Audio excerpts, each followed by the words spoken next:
Meus irmãos, graça e paz seja multiplicada sobre vós.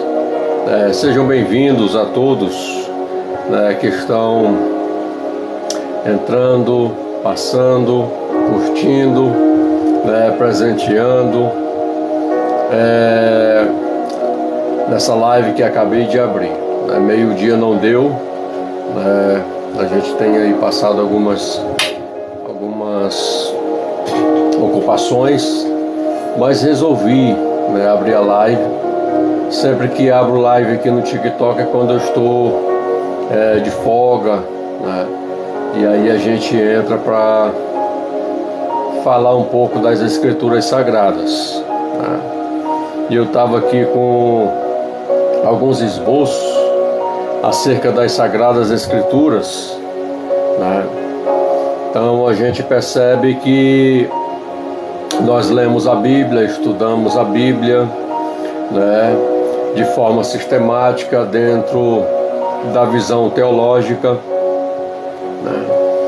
E aí a gente tem várias vertentes teológicas, Cada denominação tem uma vertente teológica, uns são arminianos, outros são calvinistas, E aí segue as vertentes teológicas. E eu queria falar na tarde de hoje sobre a Bíblia Sagrada. Hoje é muito bom termos, Hoje é muito bom termos em mãos as Sagradas Escrituras, Principalmente aqui no Brasil, todos os cristãos têm liberdade, de ter em suas mãos a Bíblia Sagrada, o cânon das Sagradas Escrituras.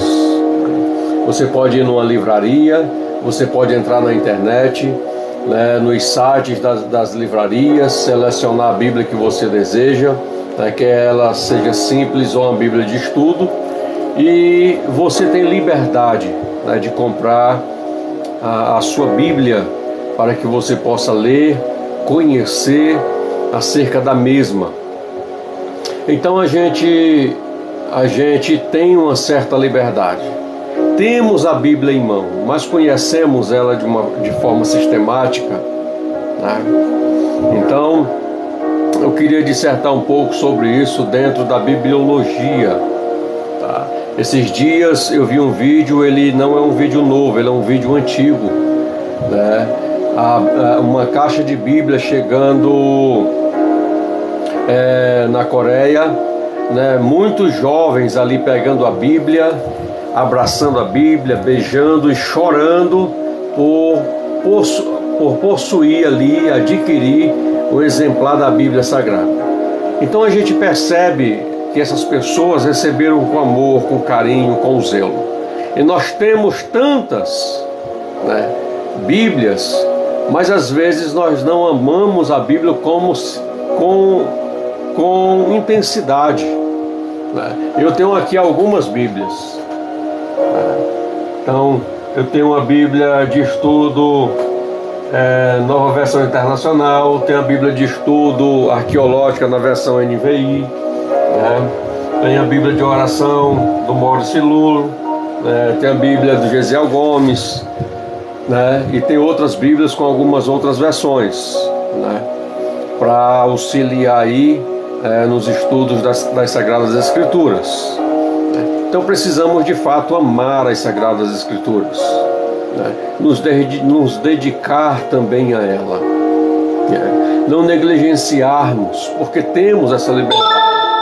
Em muitos outros países, muitos cristãos ali que servem a Jesus debaixo de uma perseguição, estão passando por dificuldades, sofrimentos por causa do amor a Cristo Jesus. Eles desejam ter o que nós temos, Eles desejam ter as Escrituras Sagradas como nós temos, Então, a Bíblia Sagrada, a Palavra de Deus. Glória a Jesus. Sejam bem-vindos, irmãos. Então a gente observa, se você pegar a sua Bíblia em Hebreus capítulo 4, Hebreus capítulo 4, versículo de número 12. Diz assim, tá?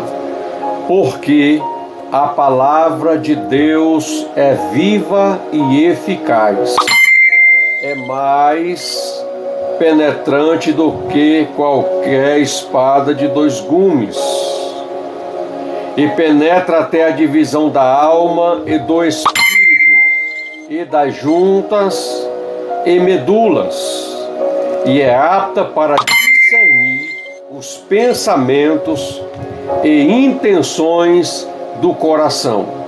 Tá?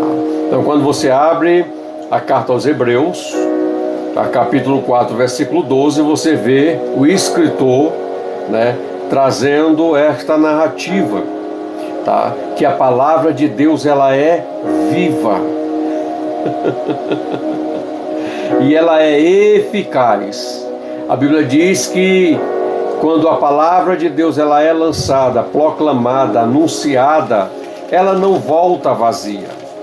Ela prospera naquilo que é enviada. Tá? Por quê? Porque ela é viva e eficaz. É a palavra de Deus, quando ela entra na mente, no coração do ser humano, habilita o Espírito Santo, tá? A trabalhar, a operar, a convencer, a regenerar, né? De forma poderosa na vida do ser humano. É mais penetrante do que espada alguma de dois gumes. Então a mesma palavra, ela precisa primeiro penetrar dentro de mim. A palavra, ela vai gerar vida primeiro em mim. A palavra, ela vai falar primeiro comigo. A palavra, ela vai exortar primeiro a mim. Porque quando eu estou falando, ela está cortando para frente e ela está cortando para trás. E penetra até a divisão da alma e do espírito, tá? E das juntas e medulas, e é apta para discernir os pensamentos e a intenção do coração. Isto demonstra, né, o poder pleno que a palavra de Deus tem. Ela tem. Então é a palavra de Deus. Meu Deus, oh glória! Então entendamos, tá? Que ela vai até o ponto, irmãos, da divisão da alma e do espírito. Ela vai até a divisão da alma e do espírito. 1 Tessalonicenses capítulo 5, versículo 23, né? A Bíblia diz assim: e o mesmo Deus de paz vos santifique em tudo, o vosso espírito, a alma e corpo, conservando-os irrepreensível para o dia da vinda do Senhor. Oh, glória a Jesus! Então você já imaginou se nós não tivéssemos a Bíblia Sagrada? Você já parou para refletir um pouco se nós não tivéssemos as Sagradas Escrituras? Então vamos conversar aqui, vamos refletir um pouco, né? Ou algumas coisas importantes sobre a Bíblia. Muitos cristãos têm a Bíblia, compram uma Bíblia, mas você percebe que não conhece a Bíblia, não conhece o contexto histórico das Sagradas Escrituras. Por que a Bíblia, ela é a palavra de Deus? Porque ela é inspirada por Deus, pelo Espírito Santo. Tá? 2 Timóteo capítulo 3, versículo 16, né?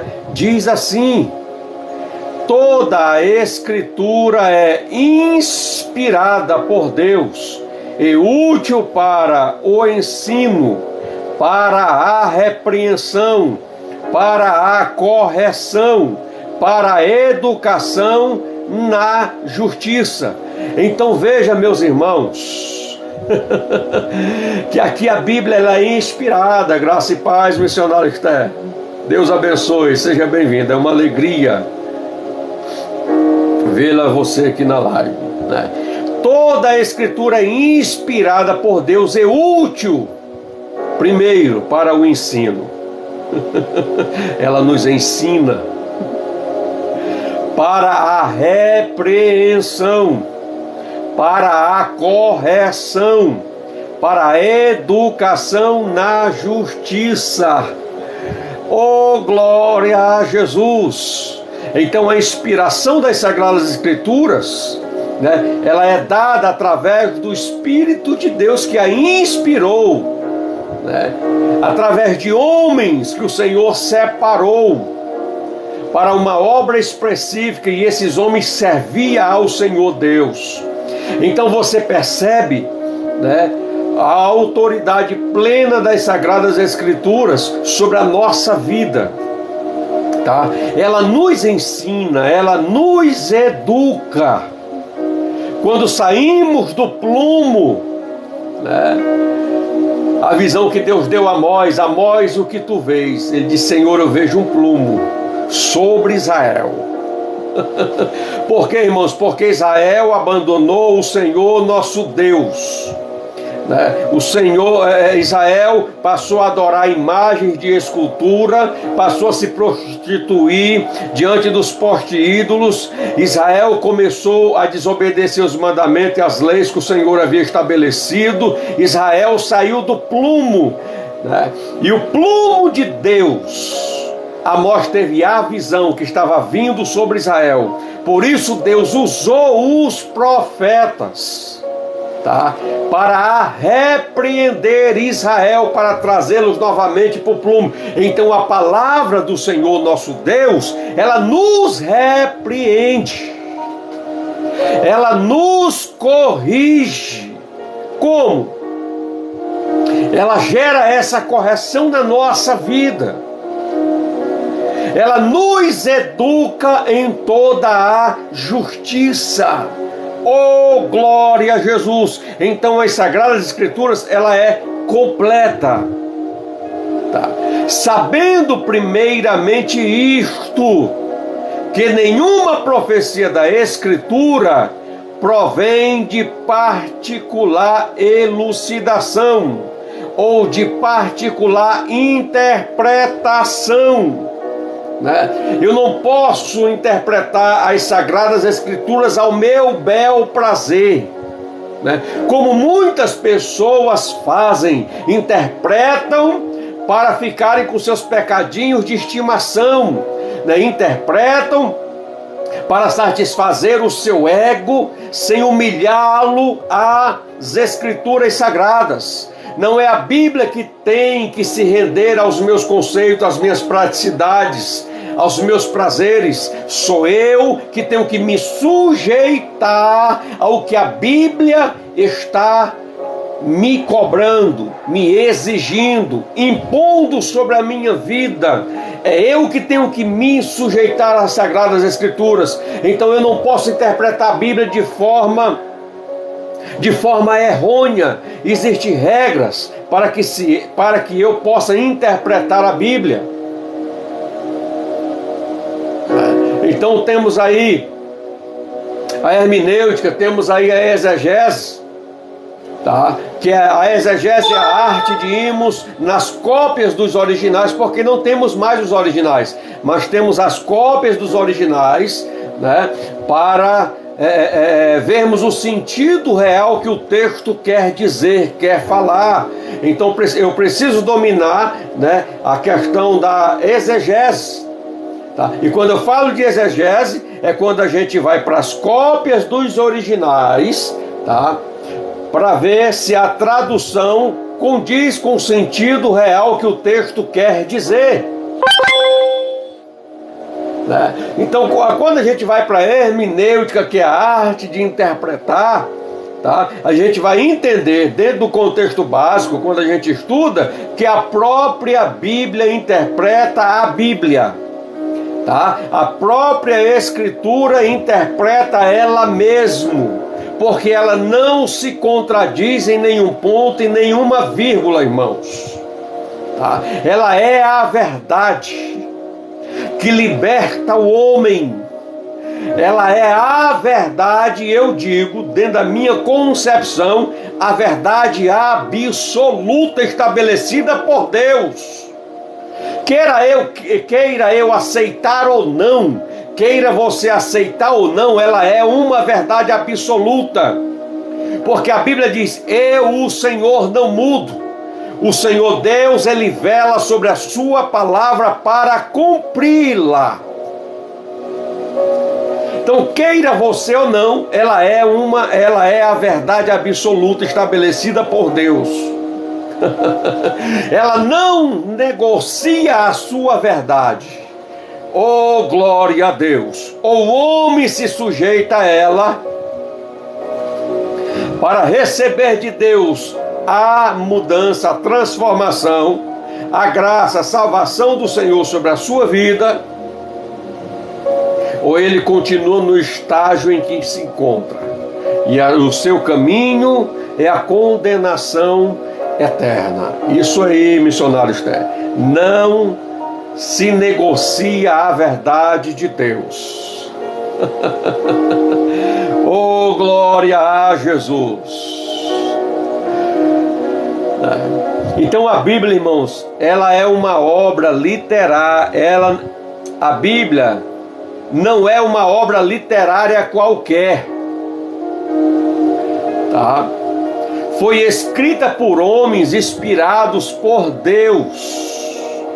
Por isso ela é tão eficaz na vida das pessoas, porque ela não é uma obra do pensamento humano, mas ela é uma obra do pensamento de Deus através da mente humana. Eita Jesus!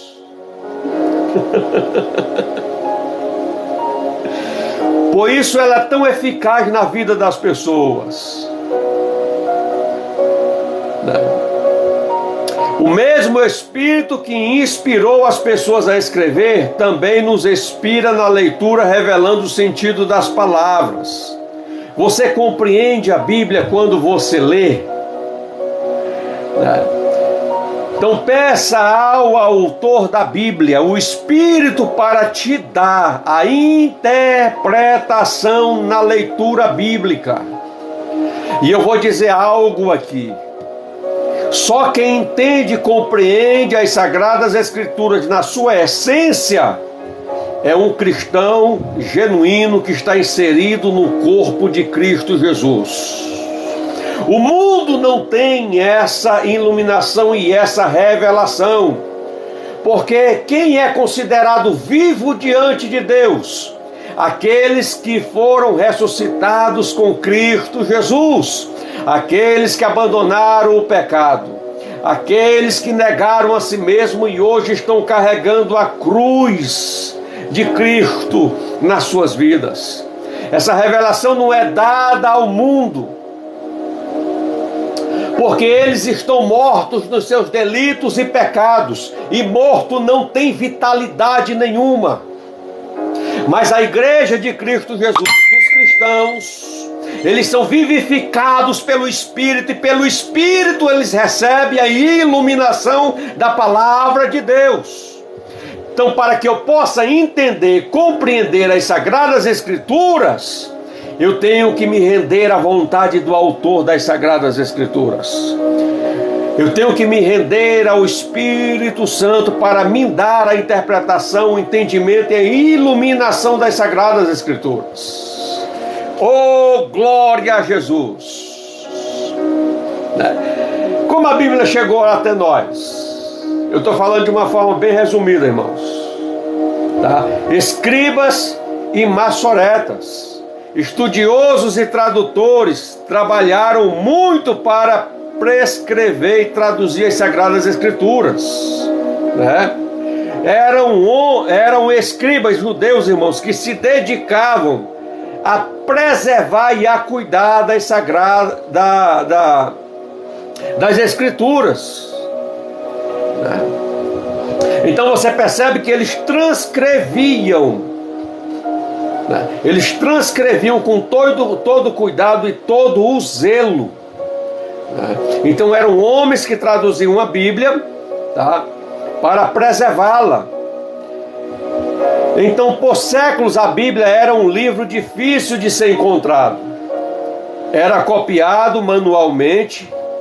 Era um livro difícil, tá?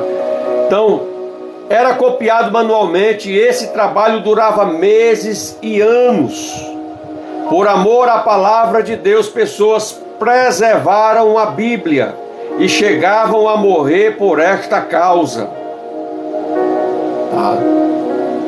Você tem se dedicado à palavra de Deus? Então dedique sua vida em amor às Sagradas Escrituras. Então você percebe que para hoje nós termos as Sagradas Escrituras, irmãos, tá? Teve homens que deram a vida, teve homens que gastaram tempo, renunciaram até mesmo à sociedade para estarem sentados numa mesa transcrevendo com todo cuidado e todo zelo. Um escriba, quando ele ia transcrever, que ele chegava no nome do Eterno, ele pendurava a sua pena, ele tirava as suas vestes, tomava um banho, vestia vestes novas, aí pegava a sua pena, colocava na tinta para escrever e traduzir o nome de Deus. Olha o zelo que eles tinham, e o cuidado e o amor que eles tinham para traduzir as Escrituras. Então, para termos a Bíblia hoje em nossas mãos, nós precisamos ter consciência que homens renunciaram muito, tudo, para que possamos ter ela em nossas mãos. Homens morreram, homens foram perseguidos, tá? Então nós precisamos entender que isso gera realmente, zelo, temor, amor, cuidado. Então, como a Bíblia chegou até nós, Então nós vamos perceber aí, primeiro, a tradução oral. Tá? Antes a Bíblia como livro não existia. Era transmitida oralmente. Cada chefe de família tinha a responsabilidade de ensinar seus filhos a palavra de Deus como havia aprendido de seus pais. E é interessante que o pai passava para o filho, o filho para o seu filho, irmãos? Eles tinham zelo e a responsabilidade na transmissão oral, tá? De transmitir da forma como receberam.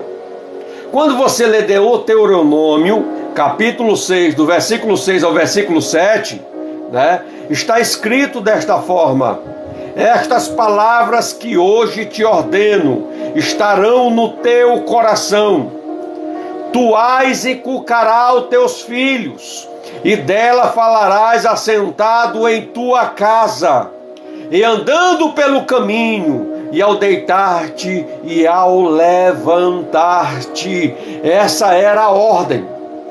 Então ela era passada de uma forma oral, tá? Deuteronômio capítulo 6, versículo 6 e versículo 7. Você tem falado sobre a palavra de Deus. Então percebemos, que eles zelavam. Os pais tinham o cuidado de instruir seus filhos.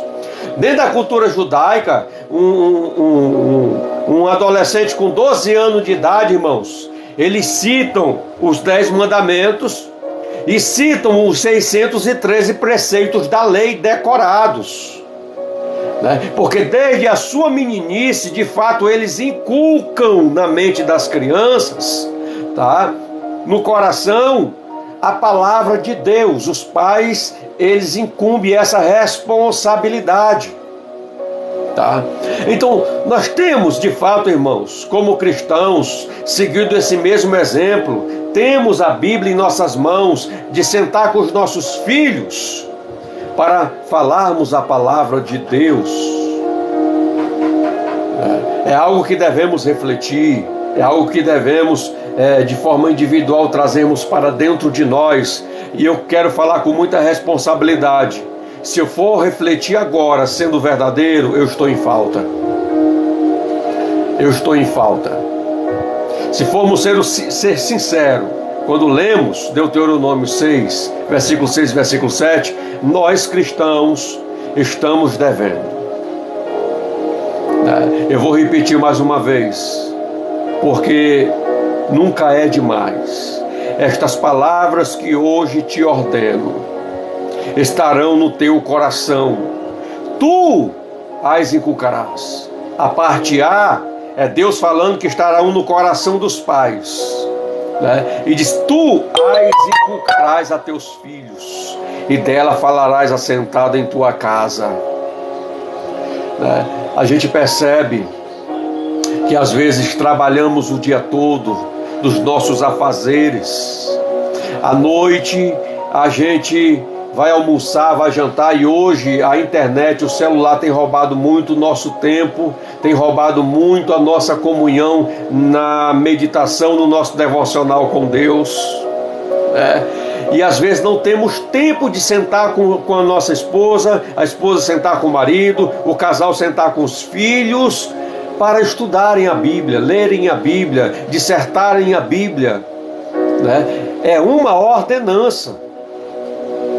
E se formos refletirmos, estamos em débito. Então, em suas conversas, conte as histórias da Bíblia para as pessoas. Oh, glória!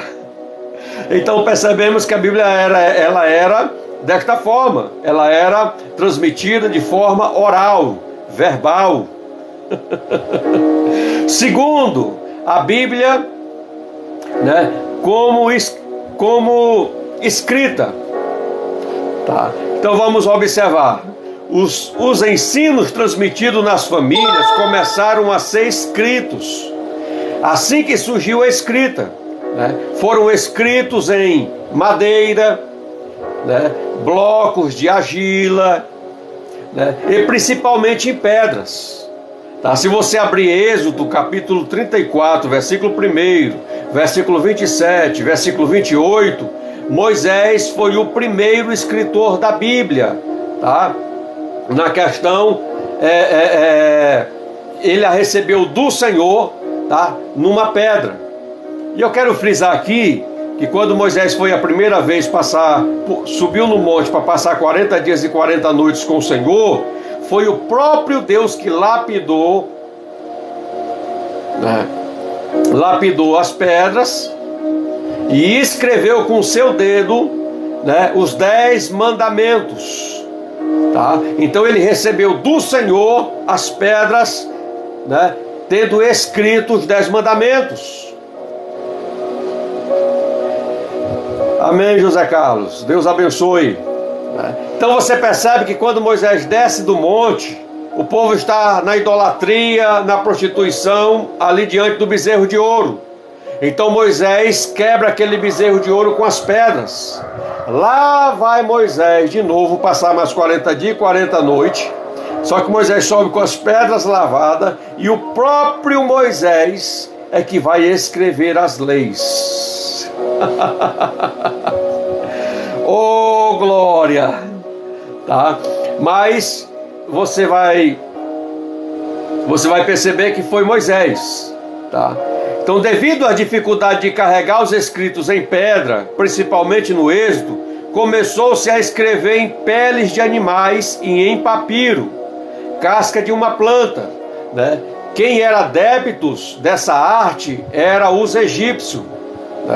É bem verdade que Moisés ele foi criado pelos egípcios, que já tinha essa arte. O papiro é uma planta, então ela era cortada em tiras, em tiras, e essas tiras elas eram colocadas assim, como se você tece, e encostava uma na outra, e era colocada numa prensa. Daí nasceu o papel. Então eles transcreviam, tá bom?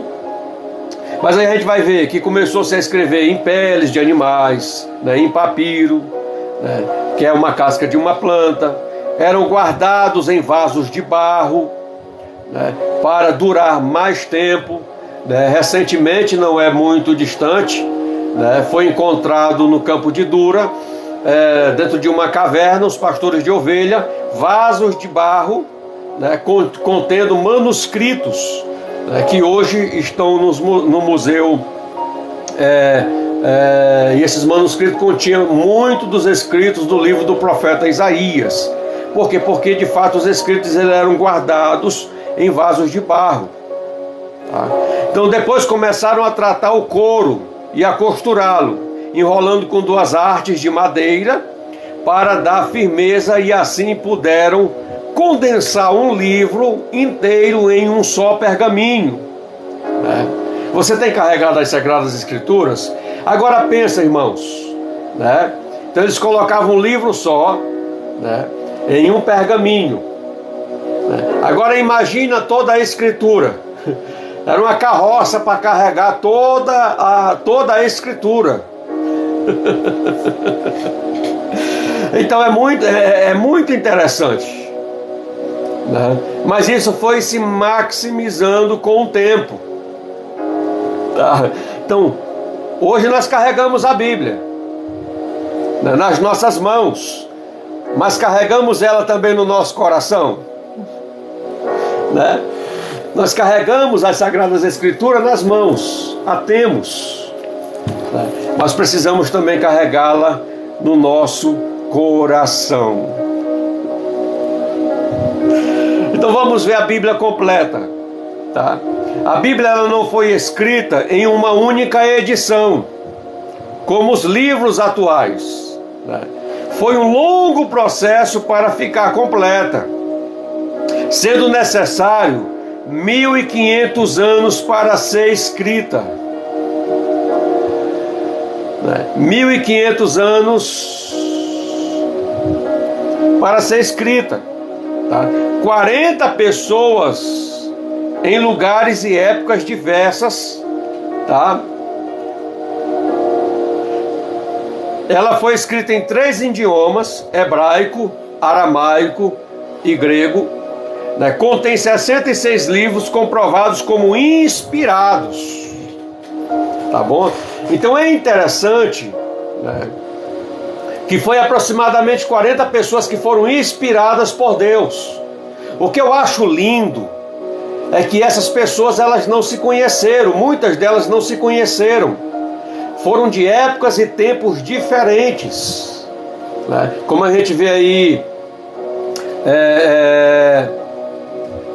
o livro dos Salmos, os seus escritos, que é o inário, né, que é entoado pelos levitas, tá, no templo de Jerusalém. Quando você vê as leis, os 613 preceitos, né, quando você vê os profetas, eram pessoas que não se conheciam, mas quando você pega os seus escritos em tempos e épocas diferentes, se encaixam como quebra-cabeça. Só aí já é uma comprovação histórica, tá? Que a Bíblia, ela não é uma ideia humana, ela é uma ideia de Deus, ela é uma inspiração de Deus, tá? Através da mente humana, porque Deus usou homens, Deus usou mulheres, tá? E os inspirou para escrever as Sagradas Escrituras. Então vou repetir, né? Foi um longo processo para ficar completa, sendo necessário 1500 anos para ser escrita, tá? 40 pessoas em lugares e épocas diferentes, 3 idiomas: hebraico, aramaico e grego, né?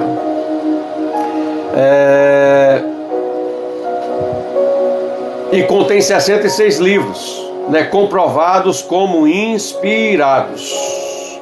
Você já leu a Bíblia toda alguma vez? Né? Você já se dedicou em ler toda a Sagrada Escritura? Né? Então, se você ainda não se dedicou, né, eu te convido a você ter esse propósito de ler toda a Sagrada Escritura.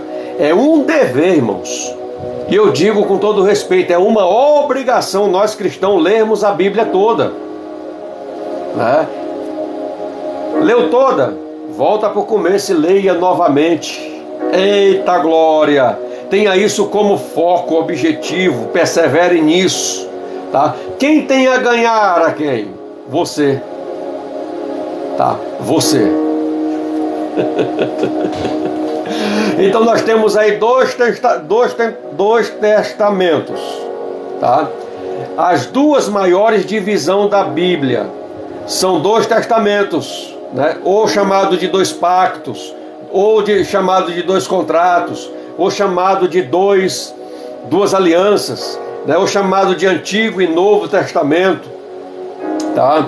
A primeira aliança de Deus com o homem foi através da lei, e nesta a humanidade fracassou, sendo preciso a vinda do Messias para cumprir este contrato e firmar novo pacto com a humanidade, né? Então você percebe, né, que a antiga aliança, tá, ela se encerra com a palavra maldição,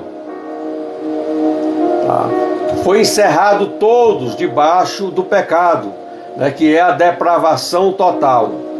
Mas, como diz Paulo aos Romanos, todos pecaram, destituídos estão da glória de Deus. Não há nenhum justo, nenhum sequer. Não há quem busque a Deus.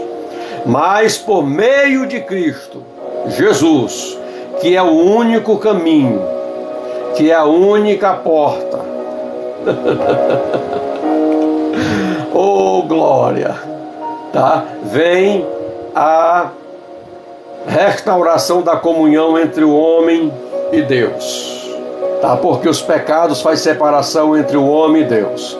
O pecado gera morte, a morte gera separação, tá? Que quer dizer a quebra da comunhão do homem com Deus.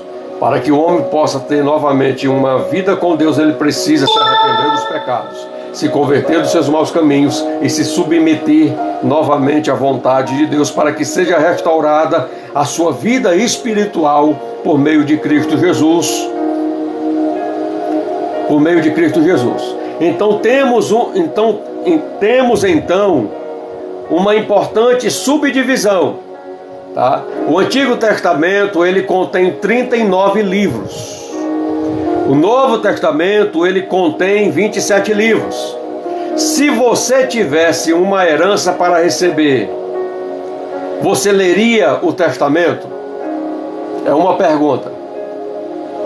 Se você tem uma herança, para que você receba a herança, o testador tem que morrer, né? Se eu sou um homem possuidor de bens, tudo que adquiri durante a minha vida, quando eu morrer, né, eu deixo um testamento. Para quem vai ficar os meus bens? Para minha esposa, para os meus filhos, e eu vou dividir esses bens de forma justa e igual para os meus filhos, né, para minha esposa.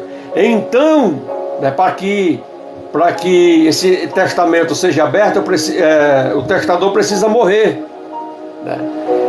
Você leria o testamento? Com certeza, né? Você quer saber, né, quais são os direitos que foram deixados para você, qual foi a herança que foi deixada para você.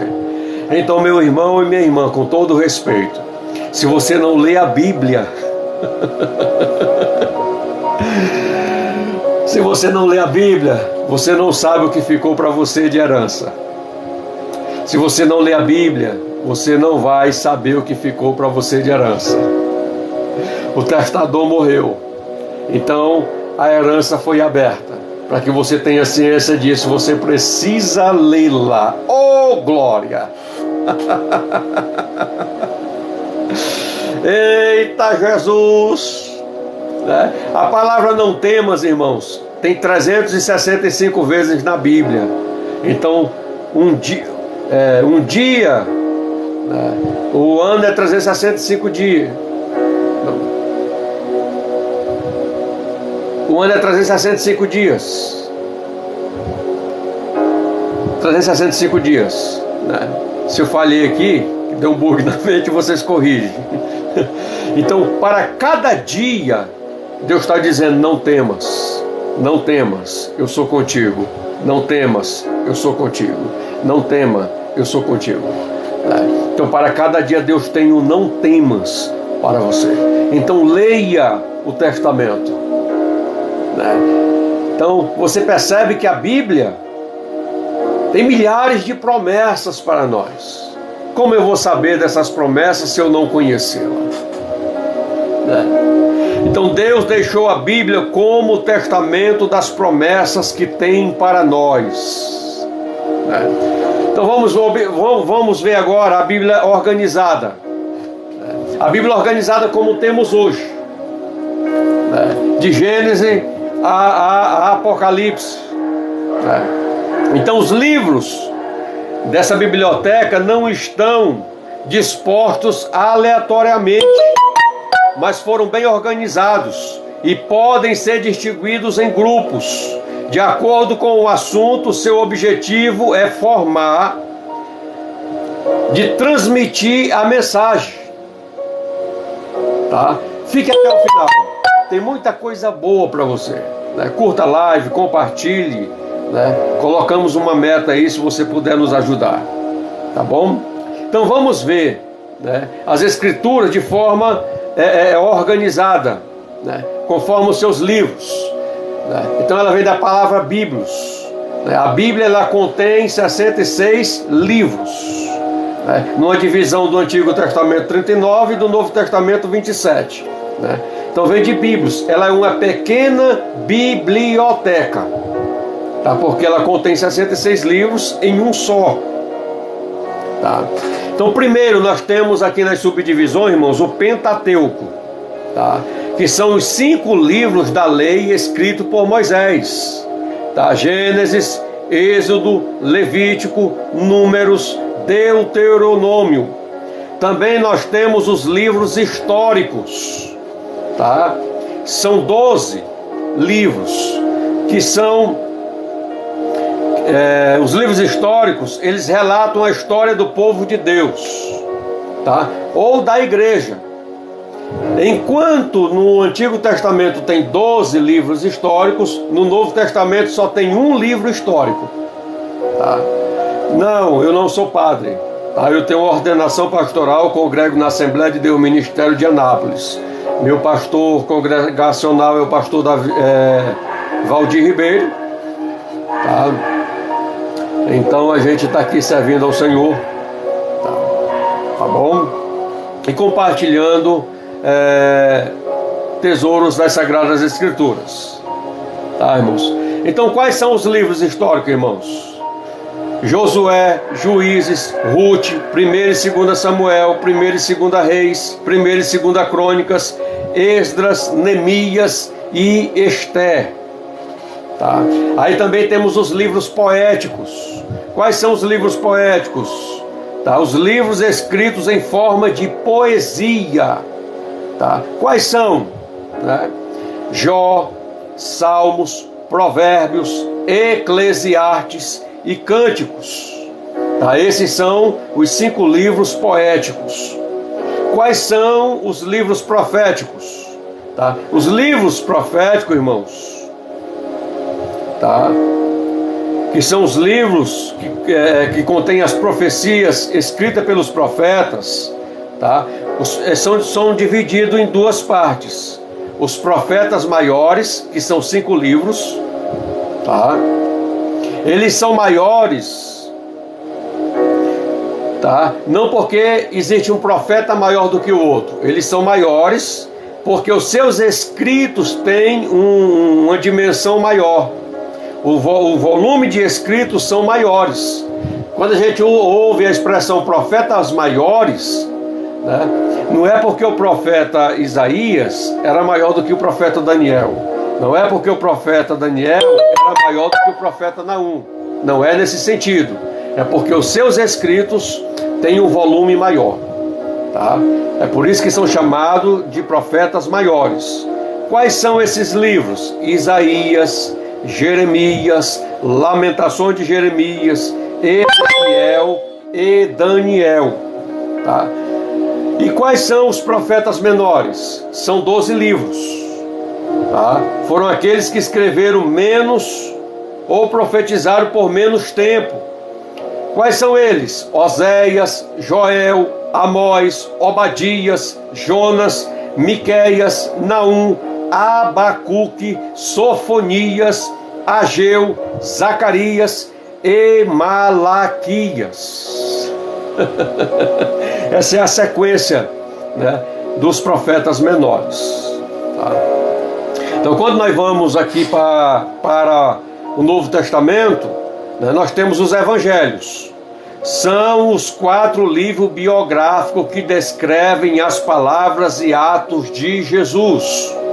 Tá? Quais são eles? Mateus, Marcos, Lucas e João.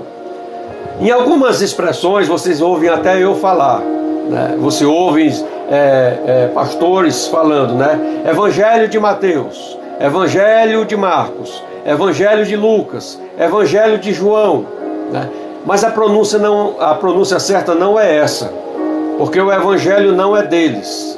A pronúncia correta é o Evangelho de Jesus segundo escreveu Mateus, o Evangelho de Jesus segundo escreveu Marcos, o Evangelho de Jesus segundo escreveu Lucas, o Evangelho de Jesus segundo escreveu João. Tá? Marcos e Lucas não eram discípulos de Jesus.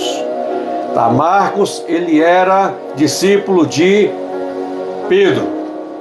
Lucas era grego, era médico, era escritor, né?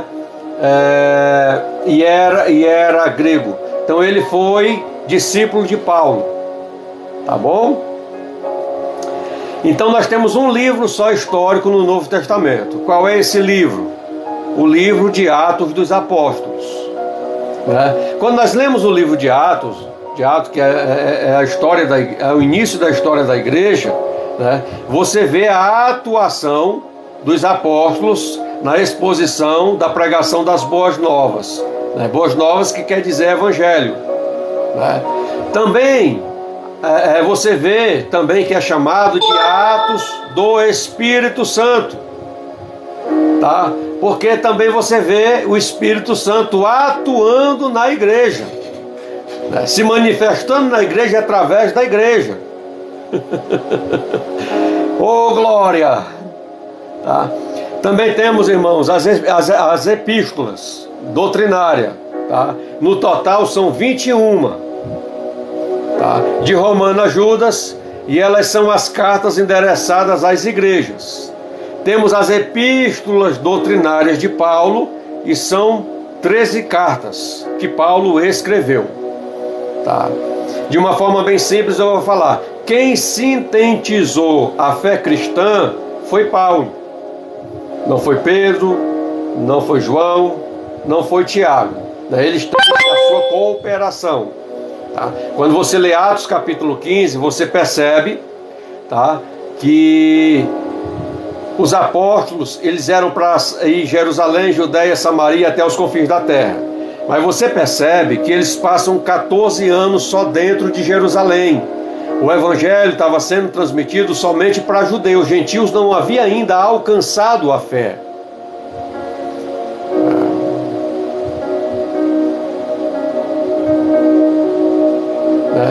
Então você percebe aqui que os gentios não tinham alcançado a fé. Quando Pedro, né, ele foi na casa de Cornélio, de uma forma bem simplificada eu estou falando, tá? Você percebe que quando Pedro começou a expor a palavra, o Espírito Santo desceu sobre a casa de Cornélio, e todos foram batizados ali com o Espírito Santo, e Cornélio e toda a sua casa e todos os seus amigos ali desceram as águas do batismo. Quando Pedro retorna para Jerusalém, tá? Pedro teve que se explicar para o colégio apostólico.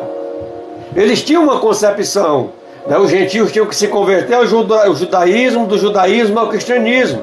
Foi Paulo que quebrou esse pensamento. Quando você lê Atos capítulo 15, você vê o embate entre Paulo e Pedro, né? Então Pedro se comportava de uma forma com os judeus e se comportava de uma forma com os gentios, né? Ambos haviam se convertido a Cristo. Então os judeus tinham um comportamento, os gentios tinham outro. E Paulo, observando isso, Paulo teve que repreender Pedro na cara, assim que está escrito no texto. Tá? Mas foi uma repreensão para trazer luz, iluminação, entendimento, de fato, que era a graça de Deus. Tá bom? De uma forma bem simplificada eu estou explicando, irmãos. Tá? Mas o contexto ele é mais amplo e mais profundo. Né? Que Atos capítulo 15 foi o primeiro concílio, a primeira convenção que a igreja fez para tratar de assuntos concernentes a questão das doutrinas e a questão ali dos costumes entre os judeus que se convertiam a Cristo e entre os gentios que se convertiam a Cristo. Tá? Mas isso é bem amplo. Eu não quero me ater muito a isso, mas de uma forma simplificada explicar aos irmãos. Tá bom? Então são 13, né, as cartas de Paulo. Tá, irmãos? Que são chamadas epístolas paulinas, que começa de Romanos a Filemon. Tá? E nós temos Romanos, 1ª e 2ª aos Coríntios, nós temos Gálatas, nós temos a carta aos Efésios, a carta aos Filipenses, nós temos a carta aos Colossenses, temos 1ª e 2ª Tessalonicenses, 1ª e 2ª Timóteo, Tito e Filemon. Né? São cartas que foram endereçadas à igreja que habitava nestas cidades. Tá? Temos as epístolas gerais. Tá, eu estou falando da divisão do Novo Testamento. Temos as epístolas gerais, que são 7. Hebreus, Tiago, 1ª e 2ª de Pedro, 1ª e 2ª e 3ª João, né? Epístola de João, melhor expressando, e temos Judas. Né? Essas são chamadas de epístolas gerais. Tá? O apóstolo Paulo escreveu para as igrejas específicas, dando o nome da cidade onde está a igreja. Né? E as gerais foram escritas por outros apóstolos e levam seus nomes, endereçados a todas as igrejas. Tá? Houve muitas outras cartas que foram escritas por eles, né? Mas se perderam com o tempo. Né? Não existiam somente a 1ª e a 2ª carta aos Coríntios, existiram outras cartas. Se você ler a 1ª carta aos Coríntios, a 2ª carta aos Coríntios, você vai perceber que Paulo fala e escreve que ele escreveu outras cartas, mas essas cartas se perderam. Tá bom. Missionária Esther, eu vou baixar e vou postar no meu canal de YouTube. Toda a mensagem que eu transmito aqui está lá no meu canal do YouTube. Tá bom? Não se preocupem. Eu posso compartilhar com os irmãos depois. Tá? Temos aí, né, o livro da revelação. Né?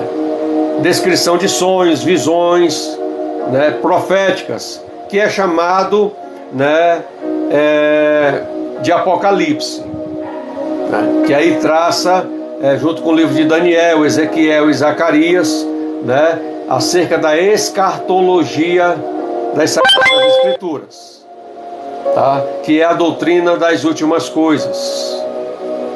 Então é importante saber desses grupos de livros na Bíblia para melhor o entendimento da leitura.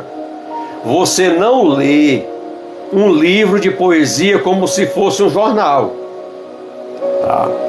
Nem lê uma história como se fosse uma música.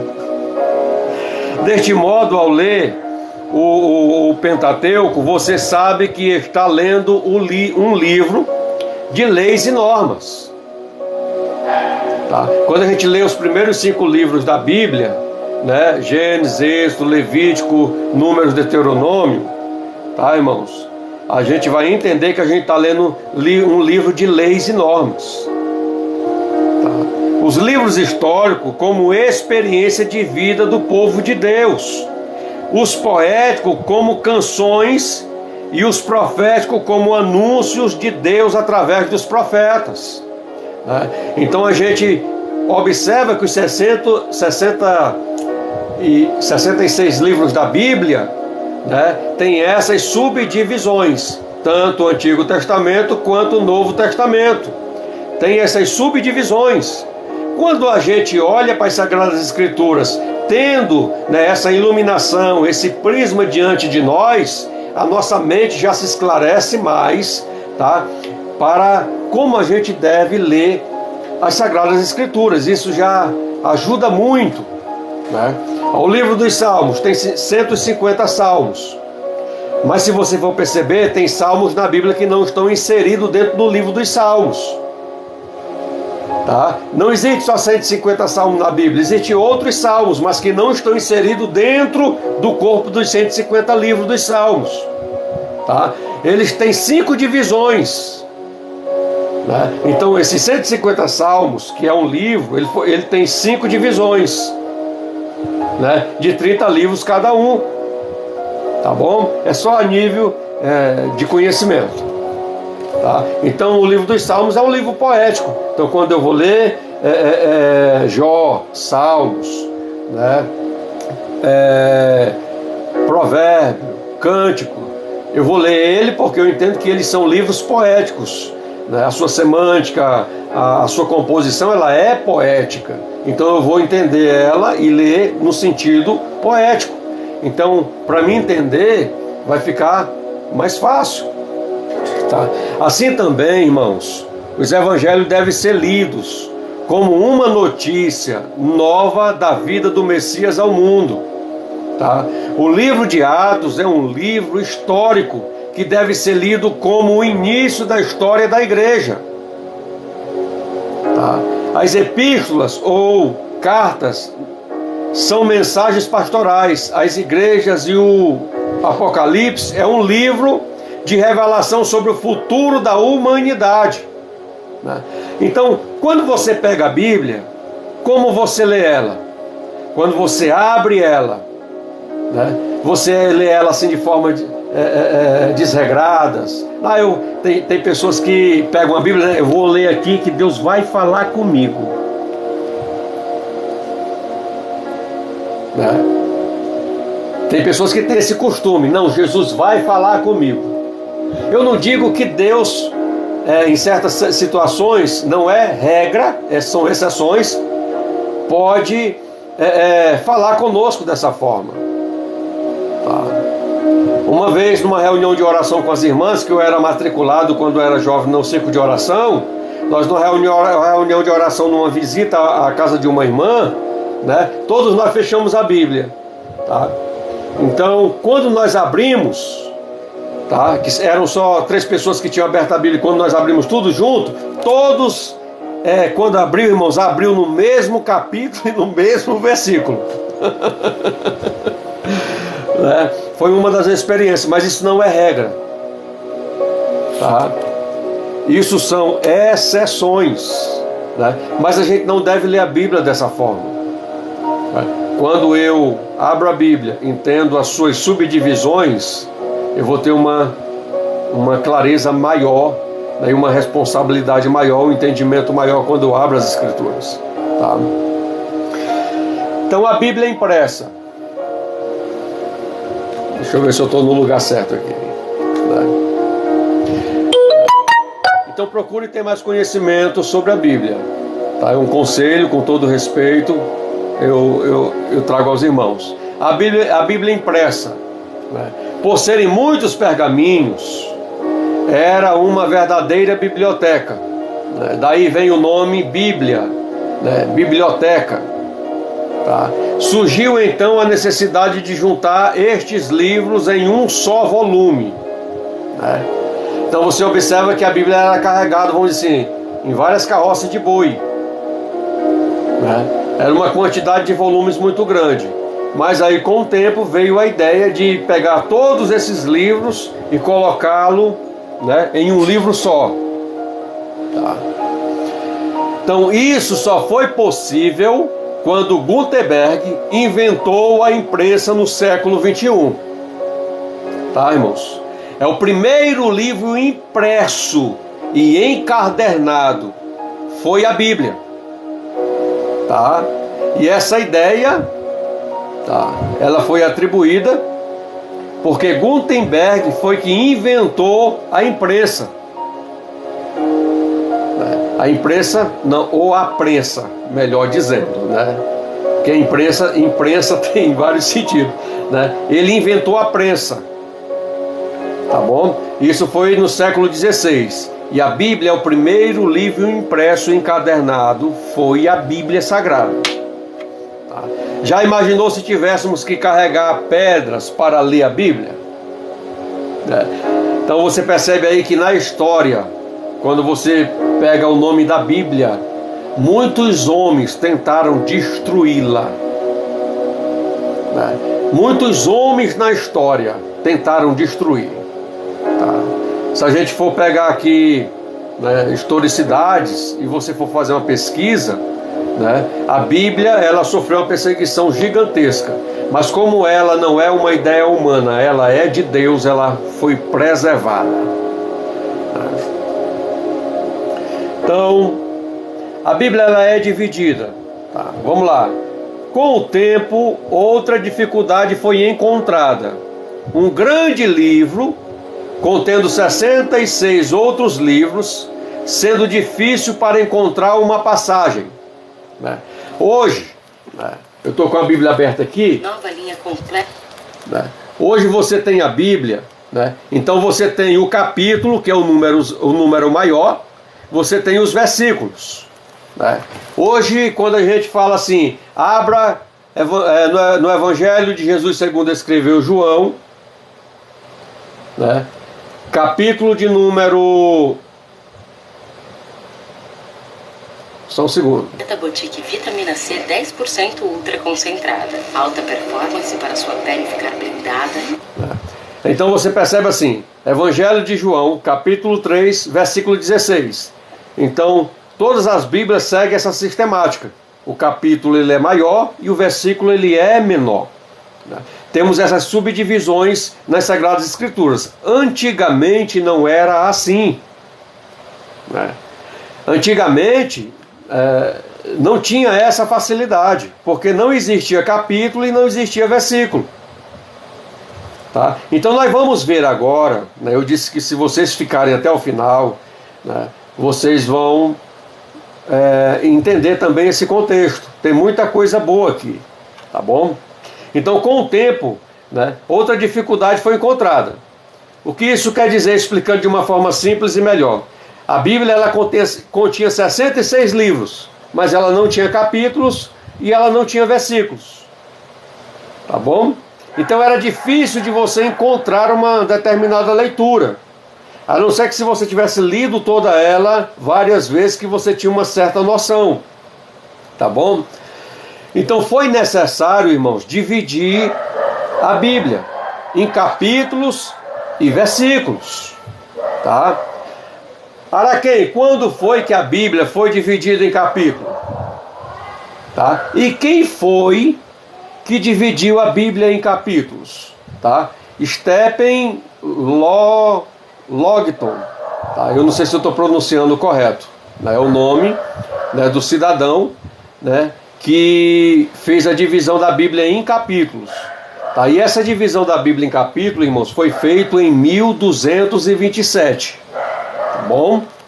Então, Stephen Logton, eu não sei se eu estou pronunciando certo, tá?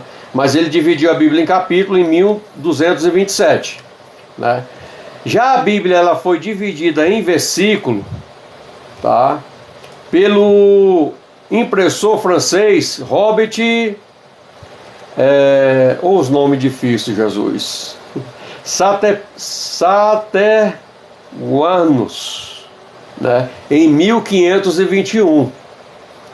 Então percebe que essa divisão de capítulo e versículos que não continha na Bíblia, ela primeira foi dividida em capítulo em 1227, e só após, muitos anos depois, em 1551, que Robert dividiu ela em versículos. Dividiu ela em versículos. Os números de capítulos e versículos foram acrescentados por impressores que desejavam facilitar a leitura bíblica. Você sabe encontrar um trecho na Bíblia?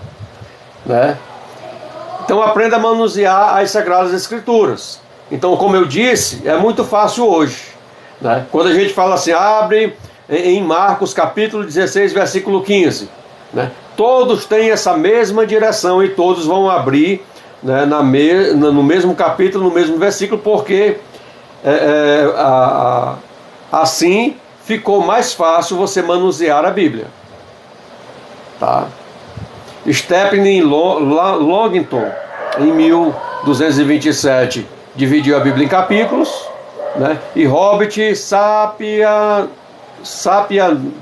que eu não sei pronunciar o nome, me perdoe, tá? Ignorância, né? Dividiu a Bíblia em 1551. Tá bom? Então nós temos aí hoje a facilidade de manusear a Bíblia devido a esses dois cidadãos. Então percebe-se que de 1227 a 1551 são muitos anos de distância. Tá bom? Ela primeira foi dividida em capítulos, né, em 1227. Né, em 1551 aqui, um outro cidadão chamado Robert dividiu ela em 1551 em versículos. Tá bom? Aí nós temos aí os livros apócrifos. Né? É o grande conflito entre os cristãos protestantes e a Igreja Católica, que são os 7 livros a mais, né, que tem na Bíblia católica. Tá? Já na Bíblia protestante, né, só contém 66 livros. Tá? Os livros chamados apócrifos, né, palavras que significam ocultos ou não expirados, não são aceitos pelos protestantes porque foram acrescentados no ano de 1546, mais de 1200 anos depois que a Bíblia já estava completa. Tá? Então, os livros apócrifos, eles foram acrescentados no cânon das Sagradas Escrituras. Tá? O cânon já estava fechado. Tá? Os 66 livros que são considerados inspirados, tá? Então só em 1546, tá? Mais de 1200 anos depois que a Bíblia já estava completa, esses livros foram inseridos, tá? Os livros apócrifos. Estes livros são históricos, mas têm a sua origem, o seu conteúdo, de forma incertas. Tá bom? Eles não passaram dentro dos critérios que foram colocados no Concílio de Nicéia, tá? Ali entra a reunião ali, tá? Daqueles que estavam ali vendo quais eram os livros inspirados. Eles não passaram porque não tinham origem, os conteúdos deles eram incertos, então eles não foram considerados inspirados. Ninguém pode acrescentar ou retirar nada da Bíblia. Apocalipse capítulo 22, versículo 18. Gostaria de ler esse versículo bíblico. Apocalipse 22, versículo 18 e 19, né? Porque eu testifico a todo aquele que ouvir as palavras da profecia deste livro, que se alguém acrescentar estas coisas, Deus fará vir sobre ele as pragas que estão escritas neste livro. Tá? E se alguém tirar quaisquer palavras do livro desta profecia, Deus tirará a sua parte do livro da vida e da cidade santa e das coisas que estão escritas neste livro. Tá bom? Então ninguém pode acrescentar, irmãos, ninguém pode tirar, tá? E nem colocar a mais daquilo que está escrito, né? Então, assim como a Bíblia ela está, nós devemos pregá-la, ensiná-la, tá bom? Sem tirar e sem acrescentar. Quando você tira ou você acrescenta, você cai no buraco chamado heresia. Tá bom? Então você pode ler a Bíblia confiado que seu conteúdo é original. Tá bom? A Bíblia perseguida. Tá? As Escrituras Sagradas foram perseguidas por muito tempo e até mesmo destruída muitas vezes, mas foi preservada por Deus e hoje temos em mãos a Bíblia, toda organizada e de fácil acesso. Ainda hoje há lugares onde a Bíblia não é aceita e muitos cristãos são perseguidos por causa do Evangelho. Tá? Países muçulmanos geralmente proíbem a entrada da Bíblia e os crentes se arriscam para ler um trecho das Sagradas Escrituras. Né?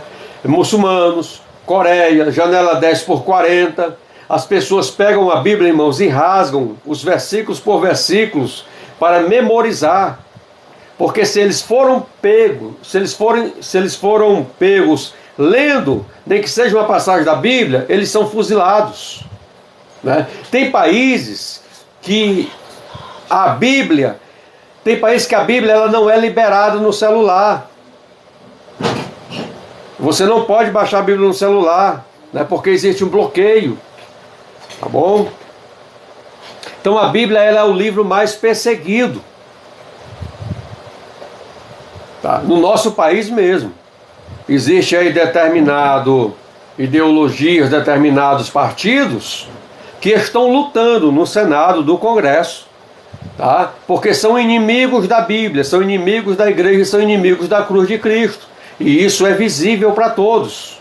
Então despertamos-nos como cristãos e tomamos posição diante disso.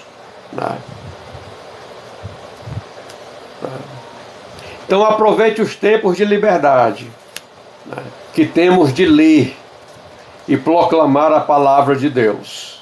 Então leia, guarde, crave no seu coração o conhecimento das Sagradas Escrituras. Quem traduziu a Bíblia para o português? O tradutor da Bíblia em português foi João Ferreira de Almeida, nascido em Portugal no ano de 1628.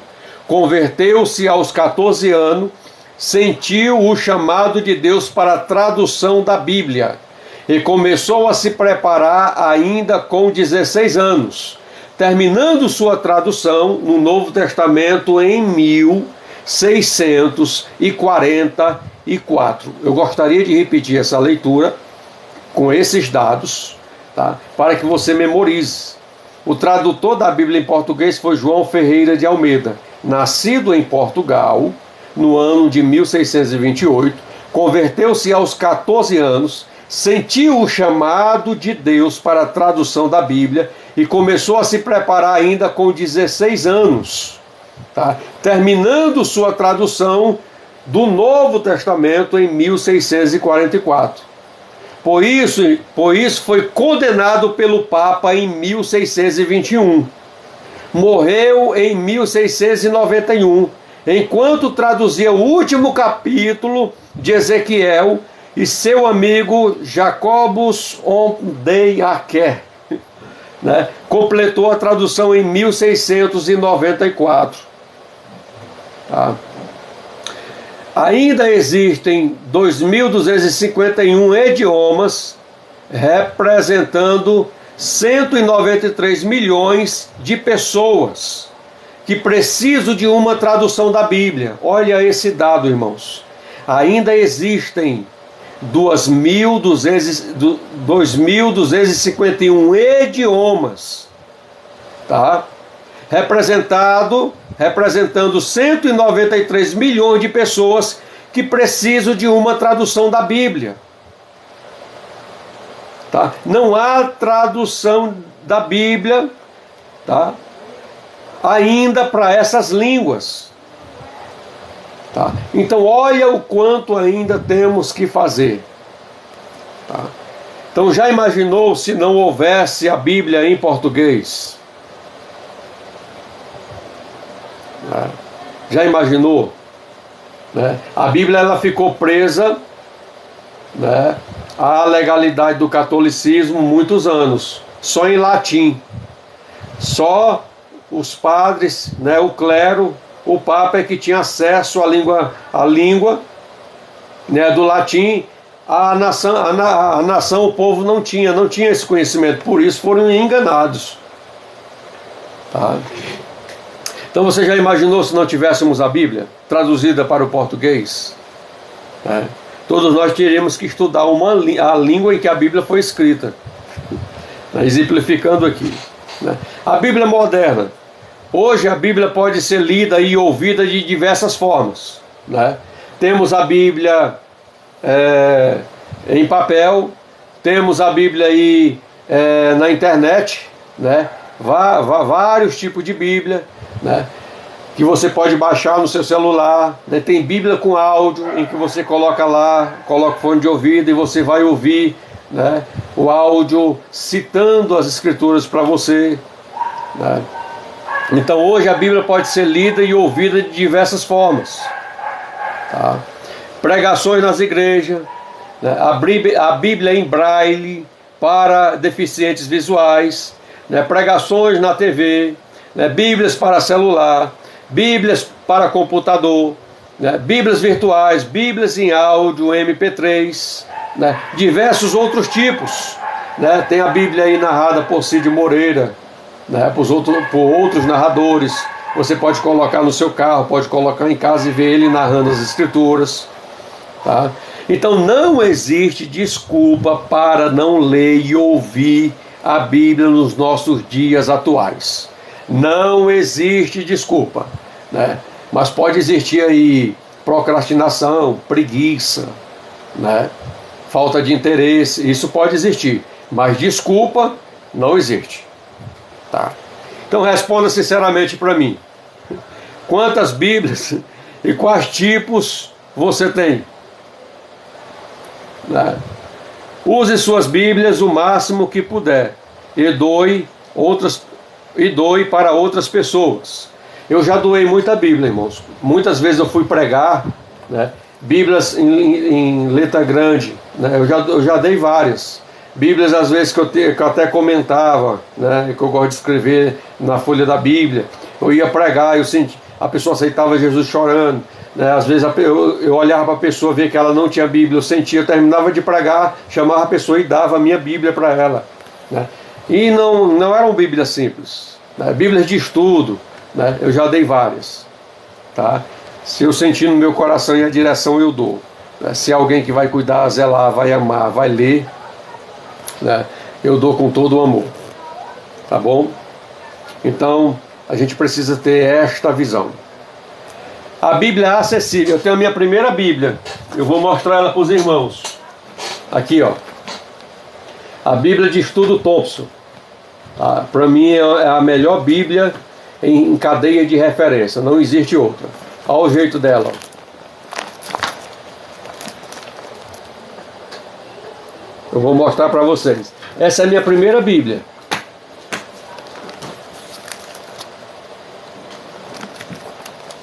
Olha aí,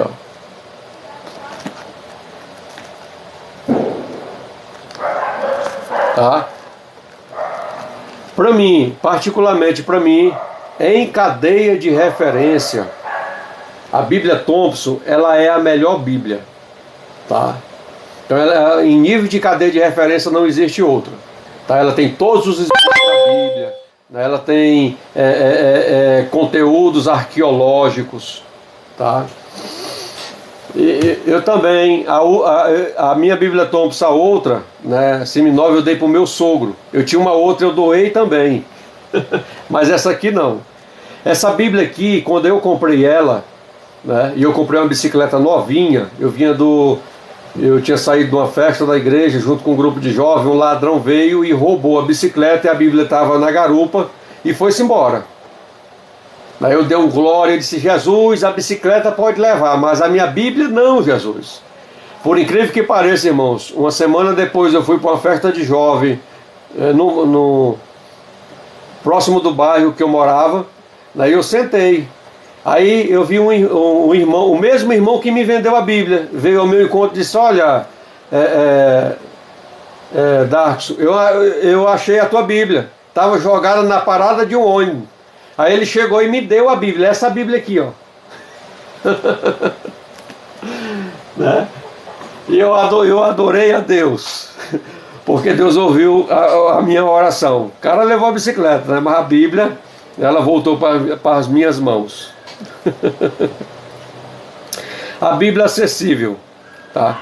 Nunca a Bíblia foi tão acessível de ser encontrada como nos nossos dias atuais.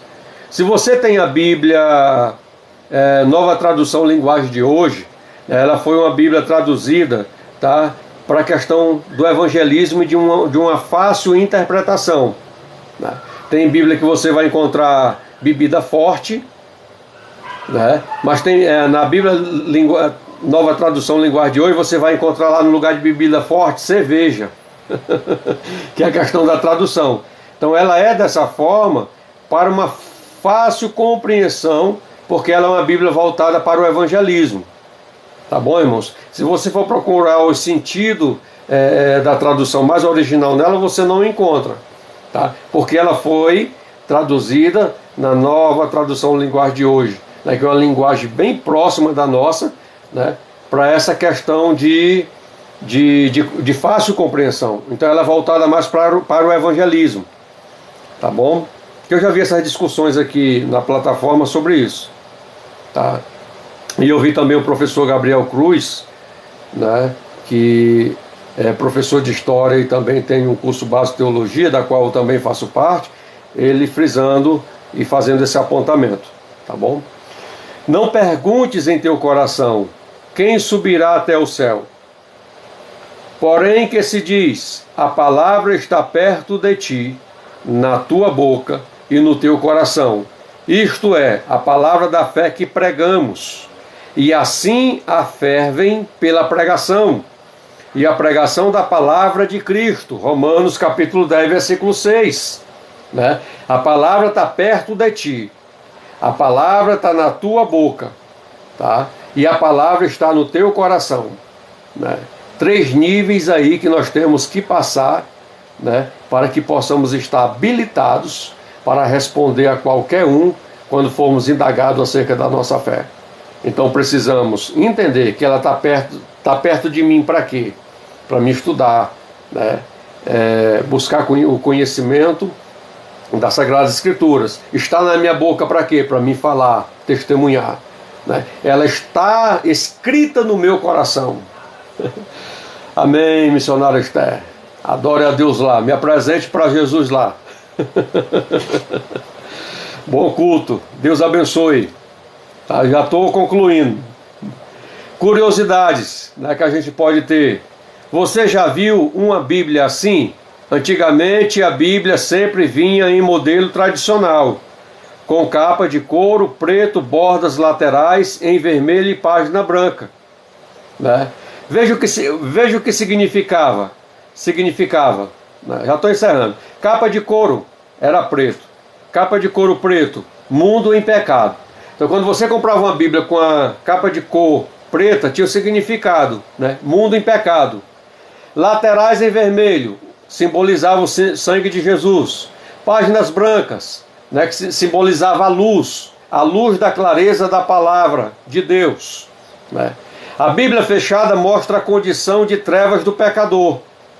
Mas quando você abre a Bíblia, né, pelo sangue de Jesus, é lavado e alcançado pela luz do Evangelho. Né? É o sentido do que significava, tá? A tradução. Tá bom, irmãos? Conclusão. Em obediência ao mandamento de Jesus, precisamos examinar as Escrituras. Tá? Todas as vezes que prego, que ensino, que eu estou aqui na plataforma, eu sempre falo aos irmãos: julguem aquilo que vocês ouviram da minha parte. Julguem a mensagem que vocês estão ouvindo, porque isso não é pecado. Julgar em que forma? À luz da clareza da palavra. Tá? Para saber se aquele que está ministrando a palavra de pregação ou de ensino, né, o que ele está falando tem fundamento das Sagradas Escrituras. Né? Então precisamos examiná-la. Tá?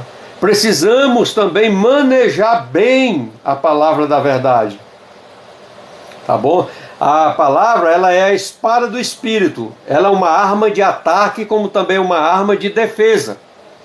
Tá bom? Então João capítulo 5, 39, 2 Timóteo capítulo 2, versículo 15, tá? Porque a Bíblia é uma fonte inesgotável de sabedoria. Tá? Leia a Bíblia, a palavra de Deus. Com isso, meus irmãos, eu concluo, tá, esse estudo simplificado, tá, de uma exposição da própria Bíblia, tá, entre as suas divisões e as suas subdivisões, tá bom? E essa mensagem, essa exposição vai ficar no meu canal do YouTube, tá? Se os irmãos desejarem, né, nos visite lá no canal do YouTube, né, Darkson Araquém, tá? E vocês podem ver a mensagem desde o início. Eu garanto que só quem vai ganhar é você, só quem vai ser edificado é você, e você pode usar esse estudo, né, como uma base, uma plataforma para que você possa pesquisar, né? Esse estudo ele é para atiçar a sua curiosidade, para que você possa pesquisar mais, né? Se interessar em fazer cursos de teologia, curso básico, curso médico, né? Fazer um bacharelado em teologia, fazer um mestrado em teologia, um doutorado em teologia, buscar conhecimento das escrituras sagradas, tá? O meu desejo é incentivá-los, tá, nessa dimensão de busca de conhecimento das Sagradas Escrituras. Amém? Oh, glória a Jesus. Alexia, o que estudar para começar a pregar? Tá? Comece pelo Novo Testamento, né? Comece pelos Evangelhos, tá bom? Evangelho, aí vai para o livro histórico, o Atos dos Apóstolos, tá? Que é os primórdios da igreja, né? Que a igreja se inicia, tá bom? Então, comece lendo, né? Trazendo a memorização, tá bom? E existem cursos hoje, tá? Existem cursos hoje que tem muitos homens de Deus aí, tá? Que estão dando para quem quer pregar, aprender a pregar e ter uma boa oratória, tá bom? O pastor Eliseu Rodrigues, ele tem um canal aqui na plataforma, tá? Se não me falha a memória, estava R$16,90 o curso dele, tá? Para pregadores iniciantes, tá bom? Aí ele vai falar sobre exegese, ele vai falar sobre hermenêutica, tá bom? Ele vai falar sobre outras áreas, que isso aí são mecanismos que vão lhe auxiliar na arte da pregação, tá bom? É muito barato, tá? E o pastor Eliseu Rodrigues, ele é mestre na palavra, tá bom? Ele tem propriedade e domínio dentro dessa área. O professor Gabriel Cruz aqui também, né, que ele tem a página da plataforma, ele também tem um curso de teologia, eu faço parte do curso, tá bom? Como aluno, tá bom? Ele também tem essas matérias, tá bom? Então, a primeira coisa é você investir conhecimento em você mesmo, tá bom? Eu quero pregar, né? Então eu preciso investir conhecimento, né?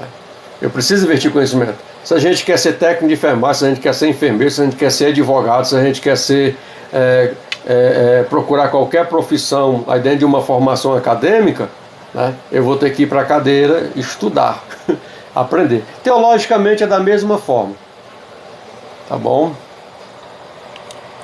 Tenho vontade de memorizar a Bíblia por completo. Você acha bom? Olha, é bom, né?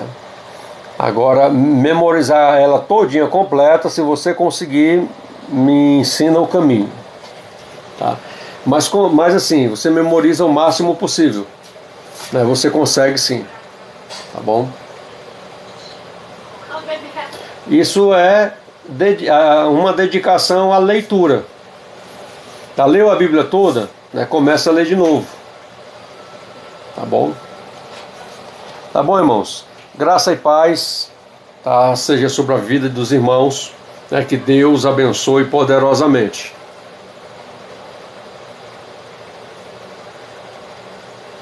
Íntimas joias, quero estudar para crescer em conhecimento e pregar. Tá? Muito bom. Tá? Eu lhe aconselho a fazer um curso de teologia. Não se preocupe que não esfria você espiritualmente, tá? Mas vai lhe ensinar a você a caminhar dentro dessas divisões e subdivisões das Sagradas Escrituras, a entender melhor as doutrinas da fé cristã, tá bom? Para isso você precisa investir em você mesmo.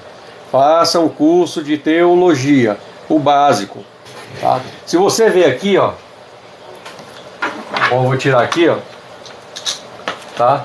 Esse aqui, ó, é um curso básico de teologia, tá bom? Olha, tá bom? IBADEP, tá? Que eu já fiz, tá bom? Aqui é geografia bíblica.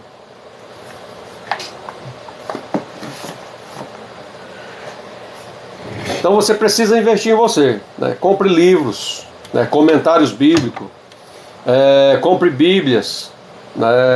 Com traduções e versões diferentes, tá? Tem muitas, e procure fazer um curso básico de teologia. Eu aconselho a todo cristão. Se você ouvir qualquer pastor, qualquer pessoa, em qualquer lugar, queimando o curso de teologia, falando mal de teologia, afaste dessa pessoa. Porque isso é uma má influência para o crescimento na vida de qualquer cristão.